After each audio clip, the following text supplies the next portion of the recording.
This is Brother Ron, and welcome to We All Be News Radio and TV, the news-free Dixie for the 21st century.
We All Be is honored to have on Sister ChINyeRE. ChINyeRE. Yes. Sister ChINyeRE. Yes. We All Be Radio, a true financial guru, people's advocate, people's champ, and come from a long line of freedom fighters, all for the right reasons. How you doing today? I'm doing great. Thank you so much. All right, so can you tell us who you are, what you're about? Absolutely. So again, my name is ChINyeRE Norman, and I guess you all have been exposed to me through the Coral Edwards Art Gallery, and at that time I was asked to speak on a panel about Faces of Triumph. And my background includes, one, I am a financial strategist, so I have a company, Sovereign Financial, and also I'm on the board for, founding board member for a cooperative by the name of Us Lifting Us Economic Development Cooperative, LLC. Again, and we are actively in the secondary co-op of Us Lifting Us. So the way it works is this: Us Lifting Us is a primary co-op made of people of Black African descent. You can be anywhere in the world and be a part of the co-op. The secondary co-ops are businesses like this, which is Cafe Ulu, located on Sylvan Road in Atlanta, Georgia. So I deal with people one-on-one with their personal finances through Sovereign Financial, and then I deal with group economics through Us Lifting Us Economic Development Cooperative. That's cool. So how do you get, what motivates you to get involved in this type of work? Well, what motivated me, all of my life I thought I was going to be an attorney, but when I was in college getting my political science degree, I kind of looked around and didn't like the fact that I was working a job really hard and I didn't have the car that I wanted, things of that nature. And I was looking at other students who didn't have to work, who didn't have to stay up all night and study. They studied during a proper time while I was at work, and I absolutely loved the family that I came up in, very socially aware and very socially conscious. However, we kind of missed the boat when it came to that conversation about money.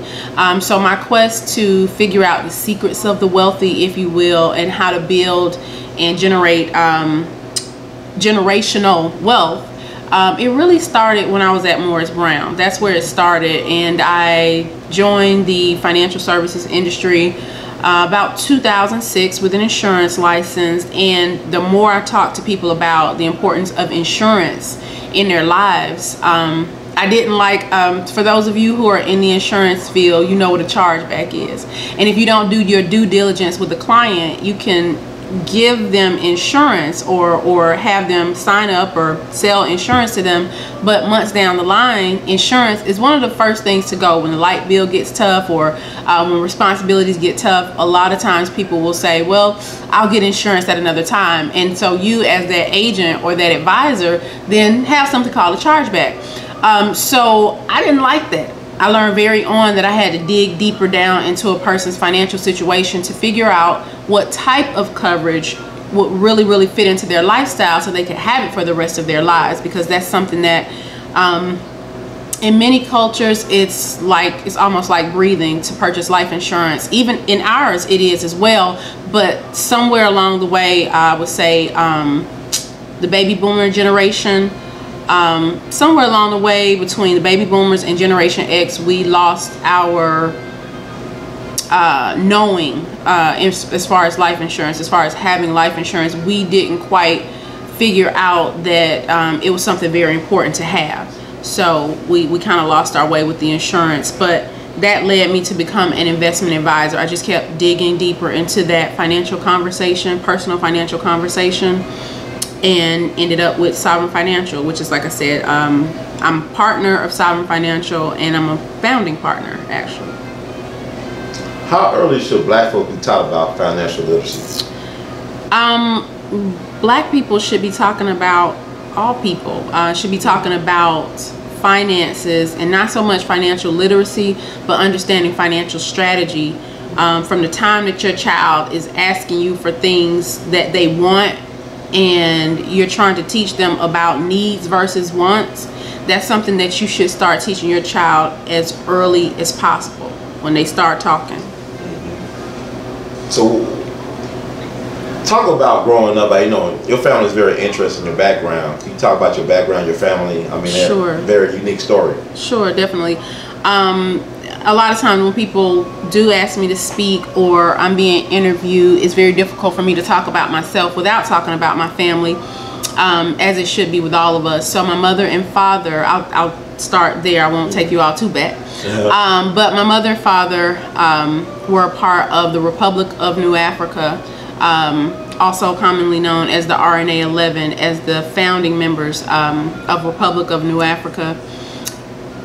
This was a group that was very passionate. Back in the early 70s, they decided that one of the most practical ways to end such a terrible relationship between black folks and white folks here in this country was to cede, or to basically say to the government, since we're having such issues, racial issues, why don't we take these certain southern states and become separate? And it was something that they felt very, very, very passionately about. And Dr. Akinyele Umoja, who's currently a professor at Georgia State University, wrote a book called We Will Shoot Back, which is based around the Republic of New Africa, the REparations, started by Imari Obadele. And so my parents were a part of this group, and during the time, like I think 1972 or so, there was a shootout in Jackson, Mississippi, in which my parents and some others of the Republic of New Africa were there, and it was a fatal shootout that they had with the Mississippi police. My father, Hakeem Kenyama, ended up going to prison and was really supposed to be in prison for life. My mother, I think she served about 10 months. But my sisters and I were conceived during this time that my father was in prison, and he ended up actually not serving life. He served 10 years during that time we were conceived, and he served 10 years in Mississippi, between Mississippi and Atlanta Federal Penitentiary. So what happened is he had really, really great attorneys, which is why I wanted to be an attorney all my life, that found an error in Mississippi. They actually gave up jurisdiction, if you will, because of course prisoners are looked at as property. So they lost jurisdiction around being able to keep my father locked up when they sent him to Atlanta. And so therefore our family got to be whole, if you will, because he was released after serving those 10 years. And we were raised here in Atlanta, myself, my sister Ayenda, and my sister Noni. I'm the youngest of the three. During that time my father was in prison, he spent a lot of time creating a plan or a blueprint that he thought would give our people the platform we needed to have unification and also economic well-being. And that plan ended up being given the name Functional Unity.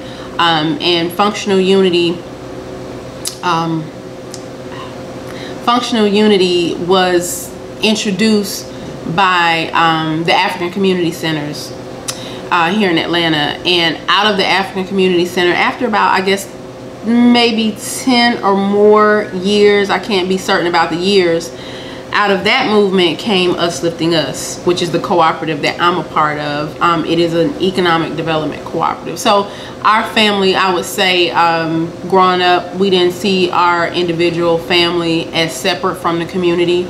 We were always involved in community work. We grew up with certain families, like I'm sure some of you watching can call folks who weren't necessarily immediate relative. You call them sister or brother, aunt, uncle, mama, and baba, because we were in a close-knit community that was really, really serious about seeing the liberation of our people. Wow. So you feel like a lot of pressure growing up to excel? I wouldn't call it pressure. I think it was a given that that our lives, we understood that our lives were very meaningful. I mean, it's amazing when you think about a woman who is serious about having a family when her husband is in prison and supposedly there for life. Let's talk about this, the pressures, like, were there any pressures or expectations growing up to excel? I really think, and this part is really important for parents or for people who planning to have children. You are your child's first example. So naturally, my sisters and I had an inclination for community and for being creative around doing things the way we thought that they should be done. And to that point, you know, I'm an entrepreneur with my own business as a financial strategist. My sister Noni, right over me, she runs the Core Total Body Wellness Salon and Spa in East Point, Georgia. And my eldest sister Ayenda actually runs an independent school, for an African-centered independent school, Tamu Sana Kenyama Preparatory. So we more so, I guess it was a natural fit for us to figure out what issues or problems we could solve. And to our own personal interests, we went in those directions. So myself, I went into the direction of finance and economics. Noni went into health and wellness and also business. She's actually getting her PhD right now. And Ayenda went into education. So we kind of championed those different areas. And like I said, it was a natural, when you show your children an example of hard work, self-determination, and just love for other people, it's almost a natural that they're going to go in that same direction. It may not look the same as what you decided to do in your life, but the essence of who you are is what you're feeding them, and that's what you're going to get back. And speaking of raising children and expectations, what can children or young people expect in this changing economy? Like we talked about that yesterday, about how it's different, how it was different 50 years ago versus now. Like a lot of things are being automated or outsourced or obsolete. Right. So what do you tell children now in order to compete or to have just a decent quality of life? Well, to be, and like I said this on yesterday when we met, I think that it's really important that your child is able to explore and understand who they are and what their interests are, because it's about noticing a problem and figuring out a solution. It's no longer a day in which a person can just say, I'm going to come out of school, I'm going to come out of college, and I'm just going to go and get a good job, especially when there's no real skill and no real thought put into that work. Because many times, I mean, the writing's on the wall. Companies understand that they can use a robot to do a lot of the things that people are doing now. Some people's jobs have already been X'd out because of robotics. So I would say you need to guide your children toward their interests, but stay on the cutting edge. Give them the information that's going to put them at the top. You know, expose them. Don't just let the computer or the television feed them. And if they do watch television or they're on the internet a lot, do it to a point. Don't just let them toil away. Let them look at YouTube and say, okay, if you're looking at YouTube all day, how are you going to capitalize on YouTube? How are you going to be behind the camera, and who is going to be your target market? What is it that you're selling, or you know, what service do you have? What are your price points? Go ahead and get them involved on the creative side, not the consumer side, not just the consumer side. So you advocate for creativity plus entrepreneurship? Absolutely, absolutely. And scholarship, of course, has its place. Some people say, you know, there's really no reason to go to college anymore. I don't believe that. Again, I believe that you should figure out what your child's interest, you know, is. So, say for instance, one of my nephews, we call him our little scientist. He's more than likely going to excel in college and probably go further. But that doesn't mean that we're telling him not to be an entrepreneur. It's all about, again, looking at what problems you see and figuring out a solution and figuring out your place in that solution. How can you, you know, feed yourself, plan for the future, plan to have a family? How can you create your lifestyle around this problem that you now have a solution for? And also, we talked about the issues of reparations yesterday. You know, a lot of people have had head starts. I mean, you look at, you know, racism still real in this system. But also people have access to generational wealth and trust funds, something a lot of African Americans or descendants of slaves do not have. So how do you build that in this system? Can black folks actually build generational wealth? Absolutely. For one, I'll give you the story again of Us Lifting Us. I think cooperatives is something that everybody, no matter who you are, should be looking into, because it is a way to, let's say for instance, our co-op, Us Lifting Us, it is strictly for people of black African descent. You can be anywhere in the world, but we build based on our interest and based on our deficit. So we say, hey, we're locked out of, we're systematically locked out of some industries. We're systematically much further behind other races when it comes to generational wealth or just wealth equality, period. So what we did is we used the government's form of creating an LLC. When we initially started out, we were an S corp, but we redid our paperwork. What is the word? Incorporated.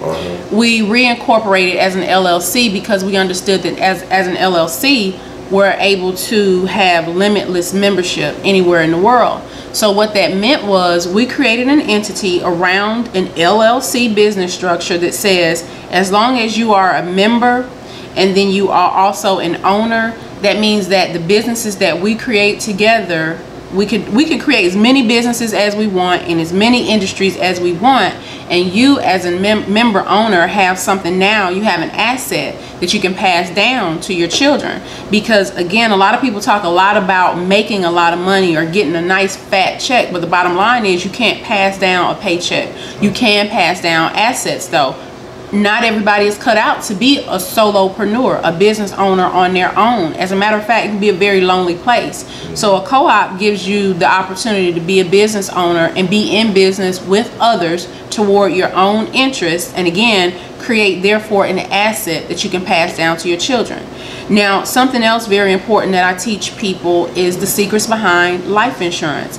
Life insurance is one of the most, I say simple because it is an easy process for you to get it, but it's one of the things that wealthy families know, that as soon as they have their child, most times they already know to have insurance, get insurance for that child. Now, some people think of it as taboo and say, oh my God, you know, I don't want to get life insurance on my child. What am I saying? What you're saying is, especially cash value life insurance. That's what I'm talking about. Life insurance is going to build cash value over time. You want to get that for that child as soon as you can, because what's happening is, it's not so much for the death benefit, it's for the cash value building up inside. So this child, little Omari, or you know, little Tiana, whatever their name is, by the time they reach an age where they can say, you know what, Mom, I'm ready to enter college, or I'm looking forward to entering college, or you know what, Mom, I want to turn this idea into a business.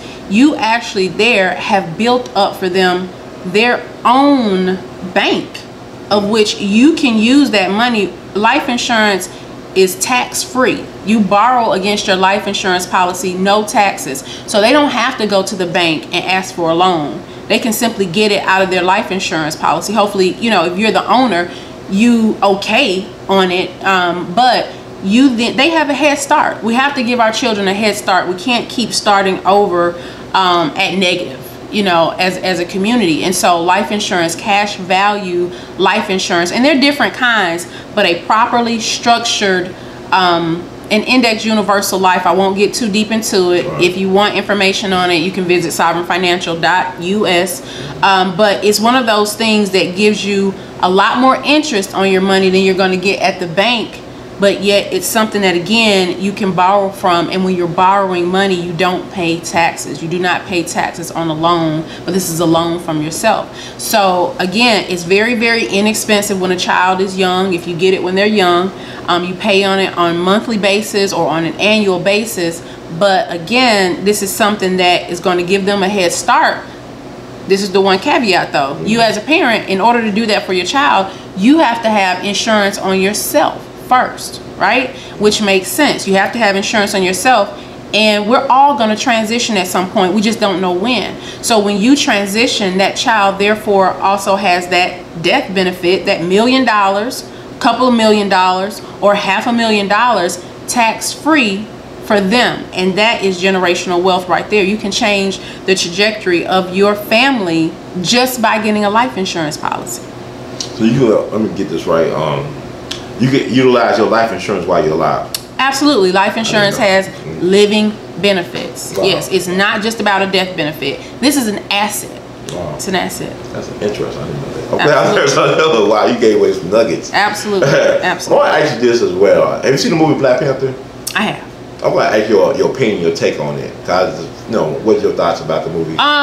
The movie was brilliant. And when I say that, I mean in visual and in thought. It was brilliant. Now, I will also say this. I saw it a week ago, and I have told many people it was so much coming at me in that movie as far as the symbolism and as far as the lessons that I need to watch it again. I need to watch it again so I can slow it down and really, really take some notes. But I think it is something, it's very powerful to see the children's response to these positive images that they saw on screen. For those of you who haven't seen it, I'm not going to go into any deep detail about it, but I think it is a tale that all children should see, not just black children, but all children should see, because it really puts Africa and Africans in a different light. And again, I have to see it again to really go into deep critique of the movie. Yeah, I didn't want to actually just go. You're a black American. You consider yourself a black American woman? I consider myself an African, and an African with a K. Okay.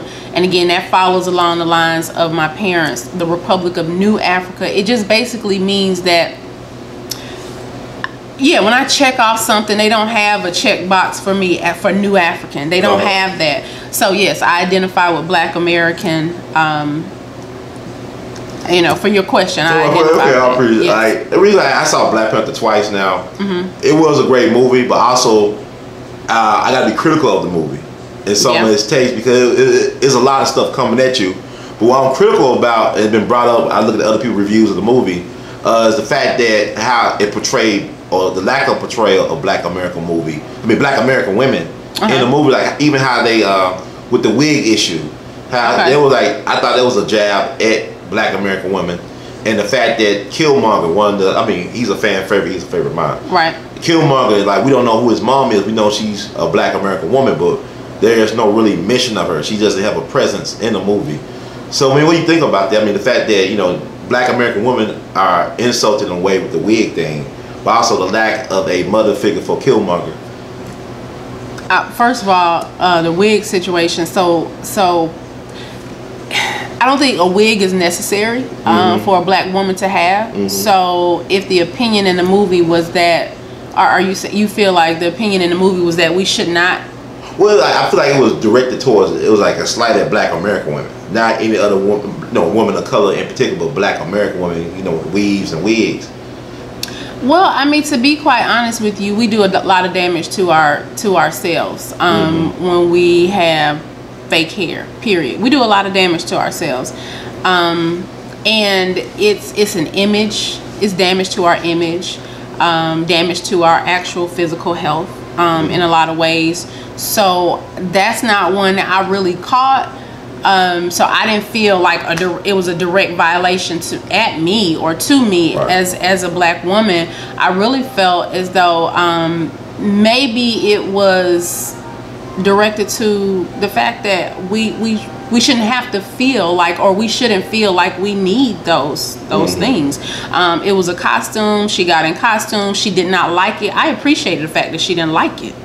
That's as far as I thought about it while I was watching the movie. Yeah, that's cool. But also, you look at the fact that places like Jamaica and stuff, they have a high issue with skin, the bleaching and stuff. Absolutely. This bleaching phenomenon, even in Africa. Absolutely. So it's not just like, it's like a self-hate issue. Absolutely. But sometimes people might wear wig. I mean, like, it's okay to wear things like it's an accessory. Not necessarily like you don't hate yourself, but it's like just an accessory that you wear. I don't really look at it like that. Like for right now, I have twists in my hair. I have a very, very busy schedule, and in certain places and spaces that I'm in, I literally do not have, and I'll say this, I did not learn like I should have how to really manipulate and really care for my hair. As the youngest of 3 girls, somebody else normally was doing my hair for me. So that's my slight as an adult. But I do appreciate my sisters, and I big up my sisters all the time. Like for one sister in particular, Omega Menders, who did my hair. She's known how to do her own hair since the age of 12. Her hair is beautiful. So I look to my sisters who understand how to manipulate their hair and love their hair in a way that no matter where they go, and the lifestyles that they have, they build around. If it takes me an hour to do my hair, then I have an hour to do my hair, and then I'll go to work. I happen to have found myself in a white male industry, and hair takes time. My hair takes time for me to do. So this was a very convenient style for me. Also, I work out early in the mornings before I go to work. So that time constraint led me to put these twists in my hair. And a lot of women will say it's an accessory. I really don't appreciate that. I really don't agree with that. Because our young girls don't understand why we're doing it. And if you're just doing it for an accessory, I'm not sure if that's sending the right message. I'm not sure if that's sending the right message. I had to ask you because you are a woman. And, you know, I mean, I'm not qualified to, I can say my opinions, but I want to ask you this as well. Yes. You are a proud product of HBCUs, historically black colleges and universities. Yes, I am. Morris Brown College. Morris Brown right now is non-existent. Like, is the campus? That's not true. Okay, tell us about what's going on. Morris Brown is not non-existent. Morris Brown is actually having classes for students right now. We do have an accreditation issue, and I can't give you the ins and outs of that. But Morris Brown is not non-existent. There are certain parts of our campus that have been sold off that we don't, own anymore. But I'm not an expert in that story, so I can't really go there. But I just wanted to say, based on your question, it is not non-existent. Let me ask you this then. HBCUs still needed. Are they still relevant in this day and age? Absolutely. Okay. Absolutely. I thoroughly appreciated my experience at Morris Brown, just being able to be nurtured in a setting where pretty much everybody looked like me, which is also was my experience in Atlanta. Atlanta is a diverse city. However, in certain areas, it is us. It is. I mean, I went to elementary, middle, high school, and then Morris Brown, being nurtured in an environment that I felt comfortable in. And I do know that some others have had situations where they weren't so comfortable in school because, the landscape was just different. They dealt with a lot more racism in their lives. Maybe not enough opportunity at their schools, and so I bypassed all of that. Now I do think it's important to expose your children, because the world is just not all black, right? And so you don't want to marginalize your child in thought and in in their dealings with people, just to not know how to deal with people of other races, or not to, you know, to not understand people of different races. So I think it's important to expose our children. But HBCUs are, that's nurturing ground. You know, when you're in college, we act like we're grown, or we want to say we're grown, but we are not grown. And that extra nurturing and pride that my sisters and I got at Morris Brown it helps strengthen, you know, who we were as people. Excellent. Okay, I'm gonna ask you this question too. I'm slowly coming in. Okay. I gotta ask you this question. I think it's very important. I know we talked about ways to build generational wealth for Black people. This past summer in 2017, the descendants of the freedmen sued the Cherokee Nation in Oklahoma, and they won the case. They won reparations, and also they were confirmed as citizens of the Cherokee Nation. Okay. Because people don't understand, Cherokees actually owned slaves. Okay. And so on the Trail of Tears, as they was going to Oklahoma Territory, they had their slaves following behind, and they fought for the Confederacy during the Civil War. Okay. Matter of fact, the founder of the Klan, Albert Pike, he was over the Cherokees during the Civil War. He got a Masonic Lodge in Little Rock and a statue in D.C. He's the founder of the Klan, also a Freemason, third degree Scottish Rite. But what I'm saying is it reasonable for Black Americans, descendants of slaves, to want reparations still, or to demand reparations? Absolutely. Okay. Absolutely. 100%. Now, I am not the cooperative and Us Lifting Us. With what we do is basically creating and building something outside of, let's say, reparations and the other movements that we have. However, I respect reparations, because I mean, we're supposed to be on so-called even keel with white America, just by way of them saying, okay, this job is up for grabs, or, you know, you can get this contract, or you can have that business. However, many of these, you know, white folks that we are competing with, they've had generational wealth that was passed down to them, but was created by our ancestors, you know, and us not having real equal footing. I go hard, you know what I'm saying, for reparations. When I say I go hard, like I said, I'm on the side of creating and building and doing a co-op, but I'm never going to speak down on anyone who is championing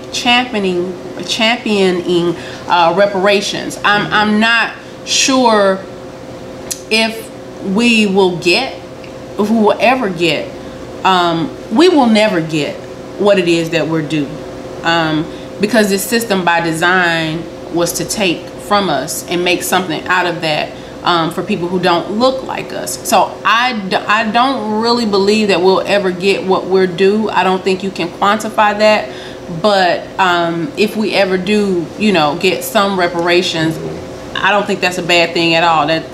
I think we should. So with that said, I gotta follow up, because you're a financial guru, I mean expert, that's your thing, passion. Can Black people, or people classified as Black, can they truly win financially in this system? Can we truly win to the fact that we get more access to this nation's wealth that was denied to our ancestors that they built? I think I think we do not do a good job of taking advantage of opportunities that are out there. When you're fighting, protesting against a system, a lot of times we're missing little nuggets. Like I said earlier, we use the business formation of an LLC to create a cooperative that is strictly for us. So it is it is exclusively ours, but we used an LLC, which was created and is a business formation, you know, created by this country. So you figure out what your focus is, and you figure out how to make the system bend toward that. But no, like I said, Us Lifting Us, this is an alternative economy. We're not looking to use this status quo system, this status quo economic system, to win. We're using some of the laws to bend it toward what we need. So if what you're asking is, can we create, generate, and hold on to wealth using the status quo way of doing it? No, I don't believe so. I believe one, we have to have group economics. See, and when I say group economics, some cultures of people don't need to use an LLC to create an exclusive investment situation for its people. Some cultures that, you know, are intact, their culture dictates that they circulate wealth within their community. Our culture has been broken. Our culture has been tampered with. We were severed in so many ways from the teachings of our culture. So we need group economic situations to help shore us up with what we do on our individual, in our individual households. That's what I truly believe. I believe when we talk about economic development in the Black community, I believe that group economic platform has to be in place to form what we call a dam, so we can have somewhere for that, a reservoir for that money to grow, as we're talking about circulating dollars. Entrepreneurship is awesome. I'm an entrepreneur, but entrepreneurship is not the end all be all for our folks, because we have to learn how to circulate those dollars. Hence the reason we formulated this dam, if you will, called Us Lifting Us. And also, when you said group dynamics at play, you got to protect your interests. You got to have more than one person. You can't be by yourself out there. No. You're an easy target like that. No, and I think that when we look at African-centered thought versus Eurocentric ideas, that, I mean, you can be an individual out there if you have generational wealth.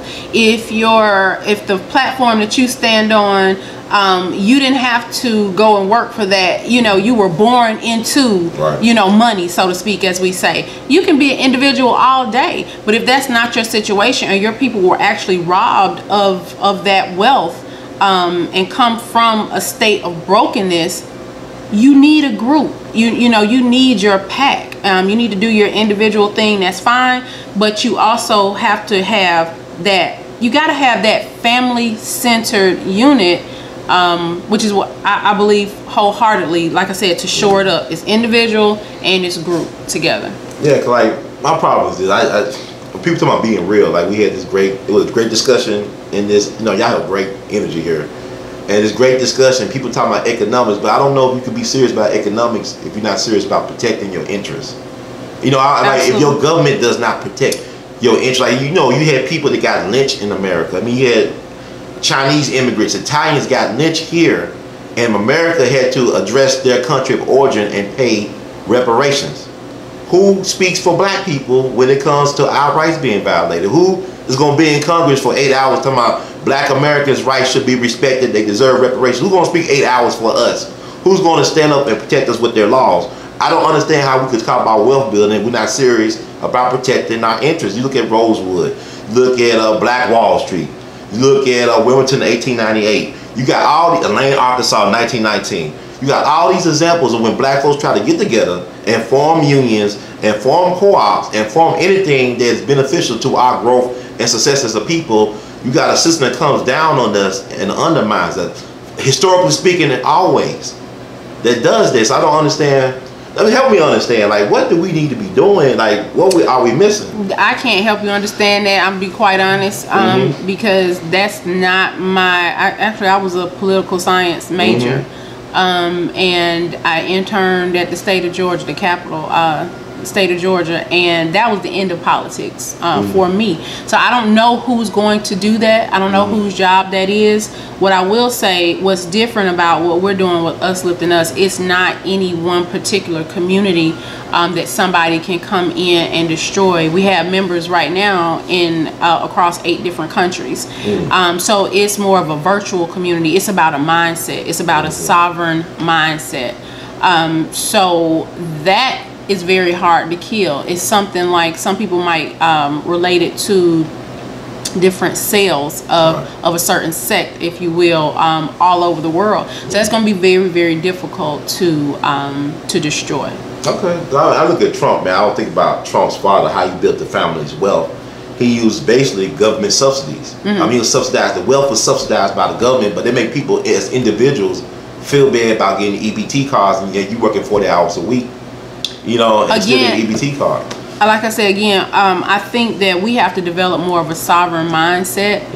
And when you have a sovereign mindset and you know that you must take control over your life and over your children's lives, then things like that just become, it becomes something that you just kind of brush out of the way. You know, nobody can make me feel bad about a thing if I know my mission and I know the end. Then that can become help, you know, to my mission. So again, it's about, in my mindset, it's about, you know, being sovereign, having a sovereign mindset. Okay, I'm gonna ask you a light, easy question. Okay. It's Black History Month. Dinner party of 5. Who would you invite your 5 dinner guests, Black History, past or living, and why? I would invite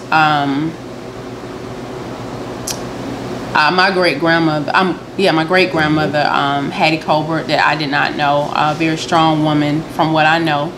I would have Sister Harriet Tubman there, because I'm just a very self-determined woman, and if I can pull and have a discussion with these women, I think that it will be phenomenal. It will just really feed my spirit. Also, I would say reach back kind of far, probably Queen Nzinga, her warriorhood. I think that maybe W.B. Du Bois seems like a mind that I could feed off of very well. And you said 5. Well, that was 4. Was that 4? That was 4. But you can add. You want to add some more? Get some great answers. I would say you know what? I have to say Malcolm X. I have to say Malcolm X, because to me he's one of the purest examples, especially in his later in life, during his I would say, I guess you'd call it enlightenment. Just a very pure example of a straightforward thinker, and I can appreciate that. Excellent. Okay, like how can we get in touch with you or find out how to get in touch with you and your organizations? Sure. So if we're talking about individual finances and money, your relationship with money, then it's sovereignfinancial.us is the website. From that website, you can actually schedule a 30-minute consultation with me by phone, by video, or in office. And we can decide, whether or not the services that I provide are right for your particular situation. And I do specialize in retirement planning and generational wealth building. If we're talking group economics, then of course the website is usliftingus.com. And at that platform, you can become a member of Us Lifting Us and also become an owner of Us Lifting Us. And cafeulu.com is the website where you can look at the product, our first product of this cooperative. So my actual, how much does it cost to become an owner of a co-op? Okay, so first, well, here in this particular co-op, the membership is annually $50. That's a $50 membership every year. And in order to become an owner, you have to purchase at least 1 unit, which is $1,000. And it doesn't matter if you have to pay that over time. You pay into that unit, and you at least have to have 1 unit of $1,000 to be an owner. Some people have come in straight off and purchase 5 units or more. You can also be as a member, you can be an individual, a couple, husband and wife, and or you could be an institution. Let's say, for instance, a church or a business or organization can also be a member. On our website, we have a spot where you can see the list of members, and in that list of members, you may see someone on that list that an organization that you know of on that website. So you can buy as many shares as you want? Absolutely, you can buy as many shares as you want, but in the true fashion of a co-op, you can only have 1 vote. So no one can come in and commandeer by purchasing 100 units and feeling like they have 100 votes. You still have 1 vote. 1 person, 1 vote. I like that. That's excellent. You still got to pay for membership, right? Every year? Okay. Every year you pay for membership. Your first year, that $50 goes into our operational account. Every year thereafter, that $50 is credited toward your capital account or your unit. So, Sister